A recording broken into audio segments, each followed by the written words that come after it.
The executive search for Westbound that the Human Resources Department performed is about to bear fruit. The position they must fill is key: Vice President of Information Processing, because whoever occupies it will have the responsibility to develop an administrative information system with a state-of-the-art technology that will link all the Westbound branches. However, the bank's Human Resources Department believes it has found the right person, Matthew Hastings, who has excellent references for a similar position in a medium-sized bank in New York, and where, after a round of interviews, the president of West Bank, Toby Peterson, believes that Matthew will be an excellent candidate to fill the position. Well, thank you. Subsequently, the finance director has estimated that in case the candidate to choose design a good system, Westbound will have a profit of $4 million net after Matthew's salary, training, recruitment, and expenses. But if the candidate is not successful in designing a good system, it's estimated that the company will have a loss of $900,000. To cover this problem, one of the analysts, Spencer Fields, has proposed that the president of the bank carry out a decision analysis under uncertainty. Mr. Peterson seems to agree. Depending on the decision alternative, recruit or not recruit, there will be some losses or profits that are subject to the states of nature. The candidate is successful in designing a good system, S1, or don't succeed in designing a good system, S2. Spencer used this data to perform a decision analysis under uncertainty using an optometrics method. For this, it's taking according to each alternative the best result that can be obtained. For the present case, the best result for the first alternative, recruit Matthew, is $4 million, and for the second alternative decision, not recruit Matthew, the best result for both cases, S1 and S2, is 0. Finally, the best decision alternative, given the optimistic approach, will be the first decision, recruit Matthew. Now, Spencer uses the pessimistic method to perform the decision analysis under uncertainty. For this case, she performs the same steps as the previous method, but now she has to choose the worst result that can be obtained for each alternative decision. For this method, the results are minus $900,000 if they recruit Matthew, and $0 if they don't recruit him. Finally, she chooses the best result from the worst. That is the second decision alternative. Finally, Spencer performs the decision analysis under the method called minimax or minimum repentance. This method consists of selecting the best results or values for each state of nature, that is, choosing the best result for S1. In this case, that result is $4 million, and choosing the best result for S2 with each $0. After selecting the best results, Spencer subtracts the selected value, that is $4 million, from each of the values in the column belonging to S1. The same for the second state of nature. There, the best result obtained was $0. Therefore, 0 is subtracted from 9 million and 0 is subtracted from 0. Then, she proceeds to choose the best value for each row of the matrix, and these values are taken to the new matrix. Thus, finally, under the minimax approach, the best decision alternative to choose will be the minimum repentance or the minimum value, which is, in this case, 900,000. That is the first decision alternative. However, the company believes that the analysis under uncertainty does not present confidence with making a decision, since the probabilities of each of the states of nature occurring are not known. This is why, after having met Matthew and according to the performance of interviews, Toby Peterson, the president of the company, believes that he will have a 75% probability of designing a good system. That is, there is 75% of the probability if S1 occurring. However, Peterson, the president of the company, receives an offer on the study that will help make her better decisions about the candidate to choose. Well, Mr. Peterson, according to test conditions, we propose the following. For an additional 25,000, we, a specializing firm, we can do the detailed investigation, which includes background checks, academic and psychological tests that will determine its potential for the success. In addition, Mr. Peterson, it has been proven that this process is 90% reliable. That is, the candidate designing a good system will pass the test with a 90% probability, and the one who will not decide in designing it will fail a probability equal to 90%. According to all these new conditions and offers that West Bank has, the company decides to meet at the last minute to take another option to make a decision analysis under uncertainty. For this, Caleb Reeves, another of the company's analysts, is requested to perform the analysis and thus make a final decision on whether or not to recruit Matthew Hastings. To cover this problem, Caleb uses a decision tree that works in the following way. It starts from a decision node, node number 1, and there are two other nodes that are fortuitous. On the side of node number 2, it has to be that if the candidate passes the test, there will be two decisions to be made in node number 4, recruit or not recruit. From there, you have two. If the club is recruit, you have a fortuitous node number A, where the candidate can to set, and because the cost of market research is 35,000, you must subtract the profits that can be obtained given that it was successful, that is $4 million minus $35,000. In addition to this, there is the other possibility that the candidate doesn't succeed in designing a good system, and here the cost of the investigation must be added to the losses.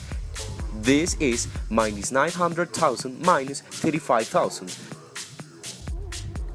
Returning to node number 2, it's necessary that if the candidate doesn't pass the test, there will be two decisions to be made in the node number 5, recruit or not recruit. Therefore, if Matthew is recruited, it could be successful or not successful, with the same values explained above. In the other hand, if the candidate is not recruited given that he didn't pass the test, there is a decision making node number 11 where a loss of minus $35,000 will be incurred, given that although the candidate was not recruited, the cost of market research. Finally, we have the path of don't conduct market research, that is, if Mr. Peterson doesn't take the offer that was previously proposed. In this case, there will be a decision node number 3, where there are two decision alternatives, recruit the candidate or not recruit him. In the event that is decided to recruit, there will be a fortuitous node number 6, which contemplates the chance that the candidate will succeed in designing a good system, and in this case, there will be a net profit of $4 million, which was estimated previously by the finance department. In addition, said event that the candidate is successful has an associated probability of 75% since the company president decided to sign it as such. But if the candidate is not successful in designing a good system, a lot of 900,000 will be incurred, where said loss was also estimated by the finance department previously. This event that the candidate doesn't succeed will also have an associated probability and will be the complement of the successful candidate, that is 1 minus 75%, that is equal to 25%. Finally, if the candidate is not recruited given that a market investigation was not carried out, no taxable loss or profit will be incurred. Caleb explains that it's necessary to find the probabilities associated with each of the 42 events, whether the candidate is successful or not successful, since it was decided to conduct a market investigation. For this, the analysis suggests using Bayes' theorem.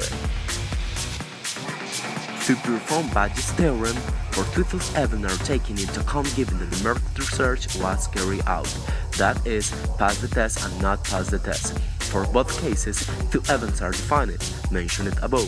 The candidate designs a good system S and the candidate does not design a good system NS, and for both events there were associated probabilities, that is, there is a 75% probability that the candidate will design a good system and 25% probability that the candidate will not design a good system.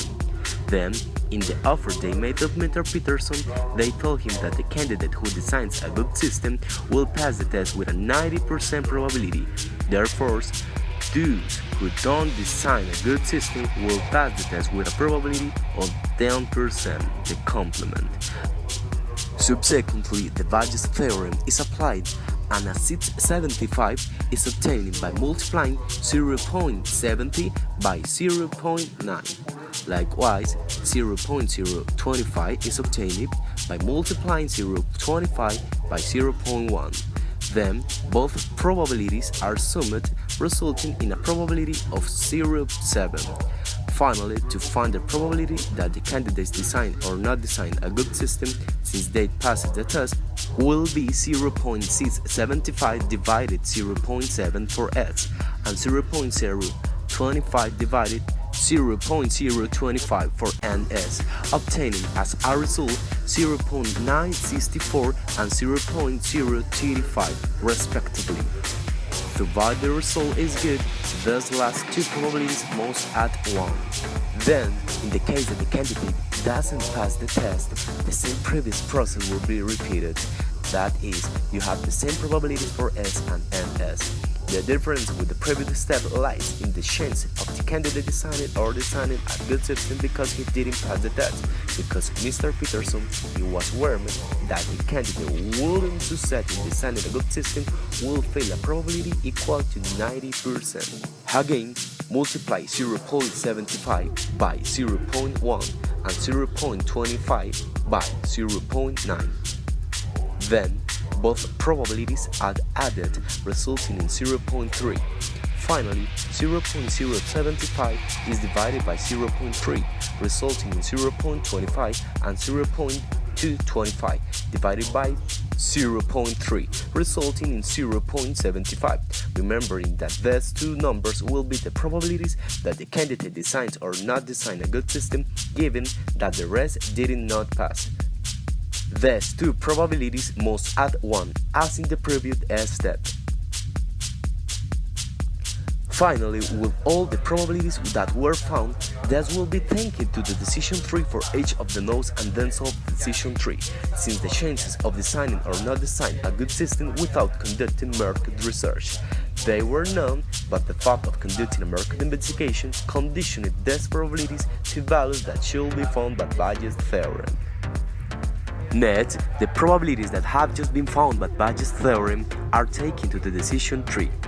Then, the probability that the applicant succeeds in designing a good system since he passed the test is 96.4%. In addition, the probability that the applicant will not succeed in designing a good system since he passes the test is 3.5%. Then, the probability that the applicant succeeds in designing a good system, given that he didn't pass the test, is 25%, and the probability that the applicant will not succeed in designing a good system since he didn't pass the test is 75%. Finally, the probability that the candidate passes the test is 70%, and the probability that the candidate doesn't pass the test is 30%. Thus, with all these probabilities that we were obtained, we proceed to multiply the monetary values with their respective probability by calculating the expected value. The expected value method consists of multiplying the monetary value with its respective probability. We obtain a value for the case in which the test is passed and for the case in which the test is not passed. Passing the test has a probability of 70% and not passing it has a probability of 30%. Finally, the value of node 2 is obtained, which are the gains obtained with market research. The same is done for the case in which there's not market research and thus compares both results. Thus, solving the tree from right to left, it's obtained that the value of node 2, that is, what is obtained by carrying out market research, is of $2,739,674. While if you don't decide to conduct market research, you will get a profit of $2,775,000. Therefore, according to the profits that can be obtained with or without market research, it's concluded that it will be more feasible for West Bank not to conduct market research. Since the monetary difference between doing research and not doing research is very small, so it's not worth complicated with an additional study. That is, market research doesn't add value to the selection process. Finally, Van has made a decision. With the help of the decision analysis on the risks and uncertainty made by the analysts Spencer and Caleb, the finance department and the company's president have taken the decision to recruit Matthew without having to carry out market research, since under these conditions, the company will receive an expected profit of $2,775,000. Well, Mr. Matthew, according to the internal analysis of the company for the recruiting process, will let you know that you have been hired as Vice President of Information Processing at West Bank. Welcome to the company.